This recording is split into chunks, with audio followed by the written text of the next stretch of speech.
Hi, this is Scott Garibay, and today we're going to talk about Dungeons & Dragons, and we are going to talk about the Lady of Pain in the Lego Dungeons & Dragons Collectible Minifigure Series 71047. And we are getting this on September 1st, 2024.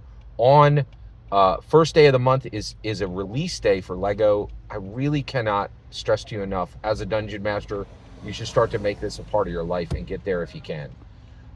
So I am super excited. All you need to do is have $5 to participate in this day.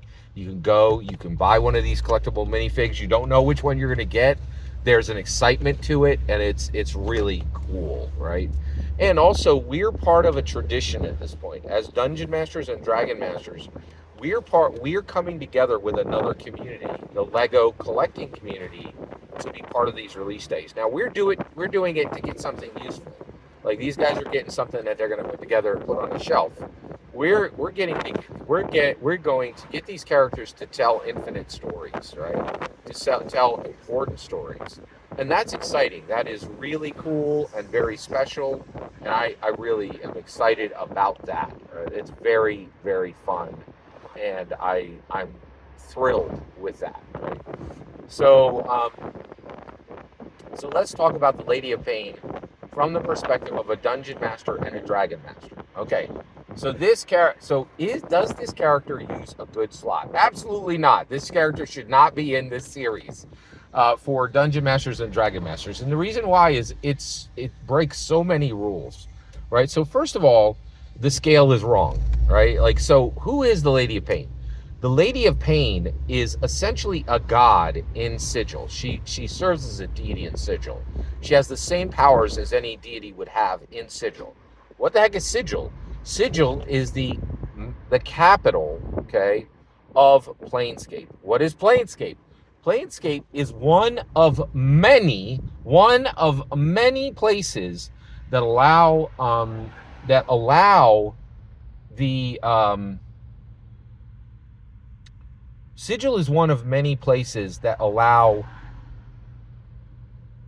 planeswalkers, adventurers, heroes to go all over the many realms of Dungeons and Dragons. And that's any realm that's ever been connected to Dungeons and Dragons canon. And that is a very long conversation, which I've added here on. So you know what my opinion is on what it means by the realms of Dungeons and Dragons, right?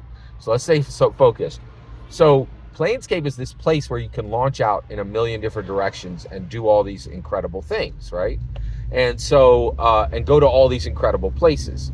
Well, the Lady of Pain is this undefeatable, unharmable beast mode, as powerful as a dragon, as powerful as a deity, as powerful as a deity that has a pet dragon. She is the shiznit in Sigil. She's unstoppable in Sigil. But the other thing is, you really don't see the Lady of Pain anywhere else. She never goes anywhere, right?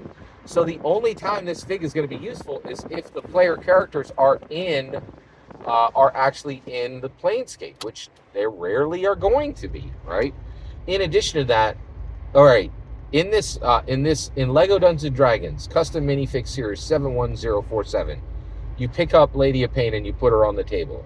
You pick up Dwarf Barbarian with Axe and you put them on the table. They're the same size, right? Lady of Pain is like 20 feet tall, right? She's an inhuman deity that floats through the air, right? She almost never, I don't think she speaks at all, right? So it's a fun little note from D&D lore, but this took a slot, and it's almost never going to see use at the Dungeons & Dragons table. It's extremely rare that it's going to see use at the Dungeons & Dragons table, and we don't have all 12 core classes covered, right? So do I need Lady of Pain before I need every single Dungeons & Dragons core class covered? Absolutely not, right? Or before all 35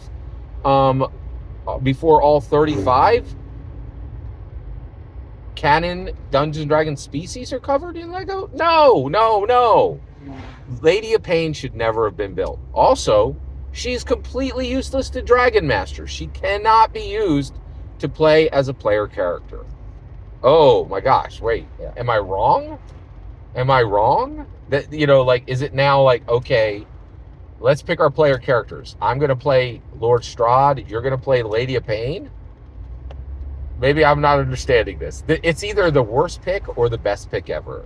And I'm thinking, you know, it's not going to, and it's going to be confusing to new players. They're like, oh, I would like, you know, Johnny just picked you know, Sarah just picked the Dwarf Barbarian with Axe. I will pick the Lady of Pain. That's my player. It's so broken and so wrong on so many levels. And I don't think it's really accessible at all to Dragon Masters. So you have a collectible minifigure taking a slot, useless to Dragon Masters, not highly useful to Dungeon Masters. It's a great little, you know, like asterisk on the lore of Dungeons and Dragons and on Planescape, which was a tremendous new canon hardback that came in a triple book slipcase. All that is awesome, right? But all that is very cool. But the reality is, this is just, I don't think this is a good idea. I don't think this is a good idea. I don't think this is a good idea.